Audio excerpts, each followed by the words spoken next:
مولایا صلی وسلم دائما ابدا. فضا کہتی ہیں، حضرت فضا. بہت ساری باتیں ایسی ہیں جو میں چونکہ پہلے بھی کچھ باتیں کر چکا ہوں تو وہ باتیں میں بیان کر چکا.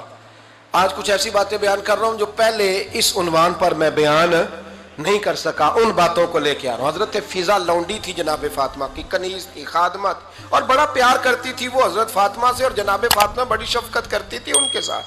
جناب فضا کہتی ہیں ہمارے ساتھ ہی نا دو چار گھر چھوڑ کے ایک یہودی مسلمان ہوا تو اس کے رشتہ داروں نے رشتے توڑ دیے، ناطے توڑ دیے، سارا خاندان مسلمان ہو گیا، لوگوں نے ملنا گلنا چھوڑ دیا. فرماتے ہیں کہ اس کی بیوی فوت ہو گئی تو میں نے حضرت فاطمہ کو خبر دی تو پہلی خبر سنتے ہی خاتون جنت فرمانے لگی اس سے تو اس کے رشتہ داروں نے ناتا ہی توڑ دیا ہے. فضا جب پتہ کر کے کوئی غسل دینے والا ہے، اسے پتہ کر کوئی کفن دینے والا ہے، کہتے میں واپس آئی. میں نے کہا اماں جی کوئی بھی نہیں، اس کا شوہر تو پریشان بیٹھا. کہنے لگی لا چادر پھر تو اور میں چلتی ہیں. میں نے کہا اماں جی آپ چلیں گی؟ فرمایا میں کیوں نہیں چلوں گی، میرے رسول اللہ کی امت ہے، یہ میرے کی امت ہے، میں چلوں گی. یہ مزاج، یہ شوق، یہ درد، یہ انداز. ایک بی بی آئی مسئلہ پوچھنے، اس نے کہا اماں جی 40 اونٹ ہے تو اللہ کے رستے میں کتنے دوں؟ تو حضرت فاطمہ فرمانے لگی اگر یہ سوال تجھ سے ہوتا تو جواب اور ہے، مجھ سے ہو تو جواب اور ہے. تو بی بی کہنے لگی اماں جی دونوں ہی بتا دیں. تو اماں فرمانے لگی اگر 40 اونٹ تیرے پاس ہو تو تو نے اس میں سے ایک دینا ہے، اور اگر 40 فاطمہ کے ہو تو فاطمہ نے سارے ہی اللہ کے رستے میں دینے ہیں. تیرے لیے حکم اور ہے اور میرے لیے بات اور ہے. تیرے پاس ہو تو 40 میں سے ایک دے دے، اور میرے پاس ہو تو میں 40 کے. اور ایک بات اگر نہ کروں تو موضوع مکمل نہیں ہوتا. میرے نبی کریم علیہ السلام نے ایک دن صحابہ سے پوچھا بتاؤ بہترین عورت کون سی ہوتی ہے؟ کون ہوتی ہے؟ آکسفورڈ کی پڑھی ہوئی جی، پنجاب یونیورسٹی جس نے ایم فل کا مقالہ لکھا ہو، پی ایچ ڈی ہو جس نے پی ایچ ڈی کی ہو نمل یونیورسٹی سے، ایک کراچی یونیورسٹی کی ڈگری ہولڈر ہو، کہ باہر سے ایم بی بی ایس کر کے آئی ہو. کون افضل ہوتی ہے؟ کہ یا جو اچھی گفتگو کرے، نماز پڑھے، عبادت کرے، وہ افضل؟ کوئی تو ایسی وجہ ہوگی نا. صحابہ سے حضور نے سوال پوچھا تو صحابہ نے بھی مختلف جوابات دیے. کسی نے کہا حضور پنجگانہ نماز پڑھنے والی. فرمایا بات تمہاری ٹھیک ہے پر تم میری مراد کو نہیں پہنچے.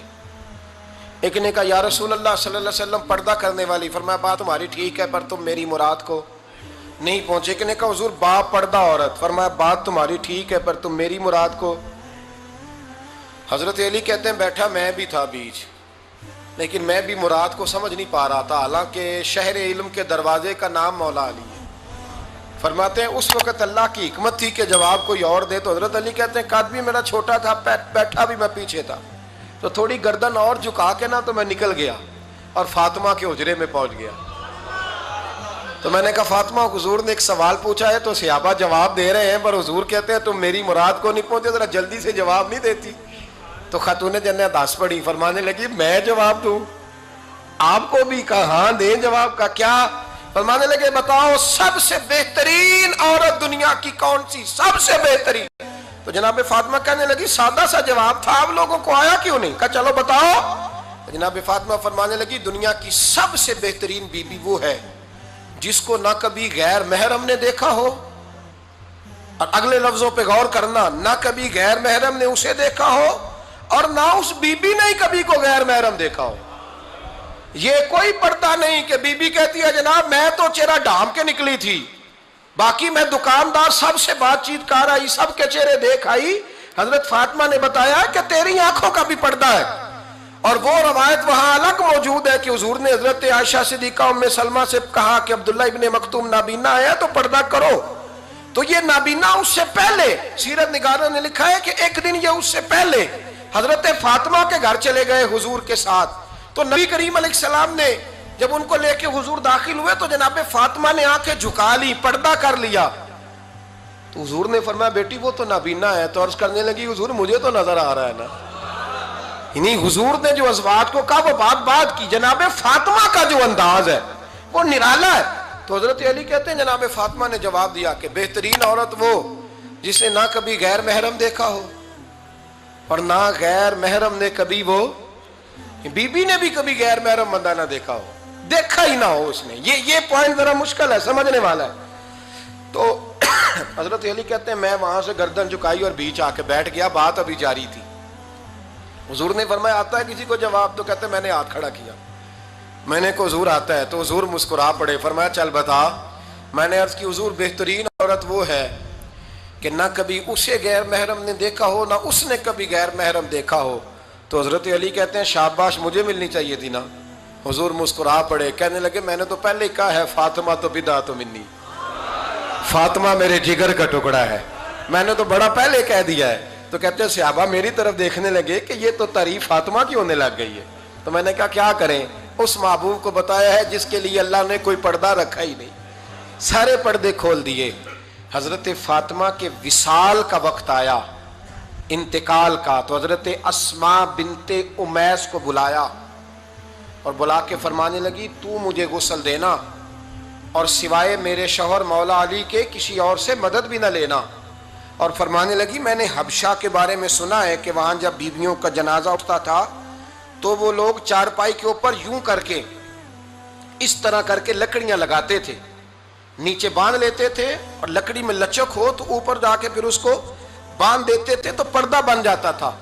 فرمایا میں نے علی کو بتا دیا ہے، تمہیں بھی بتا رہی ہوں، جنازہ میرا رات کو اٹھانا اور لکڑیاں لگا کے نا تو اوپر پردہ کر لینا، میرے وجود پر پڑی ہوئی چادر پر بھی کسی کی نظر نہیں پڑنی چاہیے. رات کو جنازہ اٹھانا اور رات کو مجھے دفن کر دینا. مدینہ منورہ میں حضور کے وصال ظاہری کے 6 ماہ بعد جناب فاطمہ الزہرا کا جنازہ اٹھا. تو مسجد نبوی شریف سے ایک شخص اپنی داڑھی آنسوؤں سے بھگوتا ہوا نکلا. تو حضرت ابوبکر صدیق نے کھڑا کر کے پوچھا کیوں نبی پاک کے چچا عباس روتے کیوں ہو؟ حضرت عباس کہنے لگے پہلے حضور گئے تھے، اب نبی پاک کی تصویر بھی چلی گئی. کیا ہوا؟ کہ جناب فاطمہ کا وصال ہوا. پھر سے ایک دفعہ مدینے میں رات آئی، پھر سے شام ہوئی، پھر سے جنازہ اٹھا.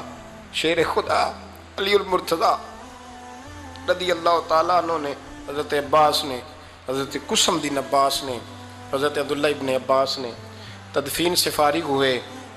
ایک روایت ہے کہ حضرت عباس نے جنازہ پڑھایا اور ایک مستند روایت ہے کہ حضرت ابوبکر صدیق نے جنازہ پڑھایا. اور جب جنازہ پڑھا کر کے باہر نکلے تو حضرت علی شیر خدا کی آنکھوں میں آنسو تھے.